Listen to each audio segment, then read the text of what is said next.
Hello बच्चों, चलिए प्रश्न को देखते हैं। प्रश्न एक, बस किसी दूरी का एक तिहाई 10 किलोमीटर प्रति घंटा वेग से, दूसरा तिहाई भाग 20 किलोमीटर प्रति घंटा वेग से, तीसरा तिहाई भाग 60 किलोमीटर प्रति घंटा वेग से चलती है। बस का औसत वेग होगा। हमें यहाँ पर 4 विकल्प दिए गए, हमें बताना है कि कौन सा विकल्प सही है। तो प्रश्न को आगे हल करें उससे पहले जो प्रश्न की मुख्य अवधारणा है उस पर विचार करते हैं। तो इस प्रश्न के लिए जो मुख्य अवधारणा है वह हो जाएगी औसत वेग। अर्थात हम यहाँ पर यह देखेंगे कि औसत वेग क्या होता है। तो औसत वेग इसे हम दर्शाते हैं v ए बी से, अर्थात v एवरेज बराबर होता है कुल दूरी बटा कुल समय। और जैसा कि हम जानते कि समय बराबर होता है दूरी बटा में चाल या वेग। अब ये जो दो सूत्र हैं वह क्या होंगे, इस प्रश्न में मुख्य रूप से प्रयुक्त होंगे, अर्थात इन्हीं की सहायता से हम इस प्रश्न को हल करेंगे। इसीलिए हमने इसको क्या लिखा है, मुख्य अवधारणा में लिखा है। अब प्रश्न है कि बस किसी एक दूरी का एक तिहाई भाग, मान लेते हैं कुल दूरी कितनी है, माना कुल दूरी है s किलोमीटर। तो यहाँ पर ये दूरी हम मान लेते हैं कितनी है, s किलोमीटर है। यहाँ पर ये बस है और ये है हमारे पास अंतिम स्थिति बस की। तो यहाँ पर यह जो कुल दूरी s है इसका एक तिहाई भाग जो बस है वह कितनी दूरी किस चाल से तय करती है, 10 किलोमीटर प्रति घंटा वेग से। और जो दूसरा भाग है वह 20 किलोमीटर और तीसरा भाग वह 60 किलोमीटर प्रति घंटा के वेग से चलती है। तो हमें यहाँ पर जो बस का औसत वेग है वह बताना है। तो यहाँ पर हम लिखेंगे समय t1, अर्थात जब वह पहला भाग तय करती है तब हमारे पास समय क्या होगा, समय होगा, यहां से इसको s लिख देते हैं सही तरीके से।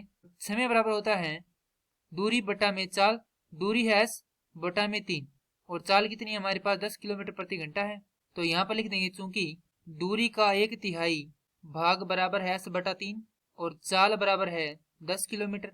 इसी प्रकार t2 बराबर होगा s बटा 3 भाग में 20 और t3 बराबर होगा s बटा में 3 भाग में 60। अब यहाँ पर औसत वेग निकालना है तो कुल दूरी कितनी है, कुल दूरी हमारे पास s और कुल समय कितना है, इन तीनों का योग कर देंगे तो हमारे पास क्या आ जाएगा, औसत वेग आ जाएगा। तो यहाँ से लिखेंगे औसत वेग v a b बराबर होगा कुल दूरी है s संपूर्ण के भाग में आएगा t1 योग में t2 योग में t3।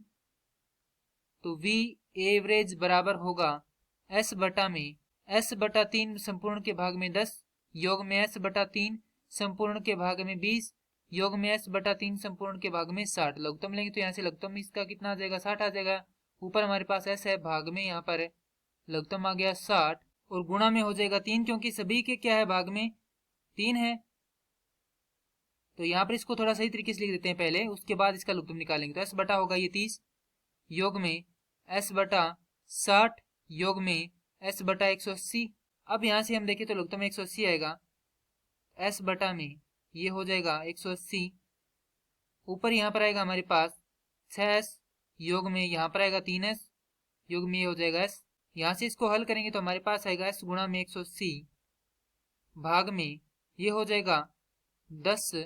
s से s कट जाएगा, 10 से इसको काटेंगे तो ये कटेगा 18 बार। तो हमारे पास v एवरेज बराबर आ जाएगा 18 किलोमीटर प्रति घंटा। तो ये आ चुका है हमारे पास क्या, औसत वेग। और ये क्या करना था, हमें ज्ञात करना था।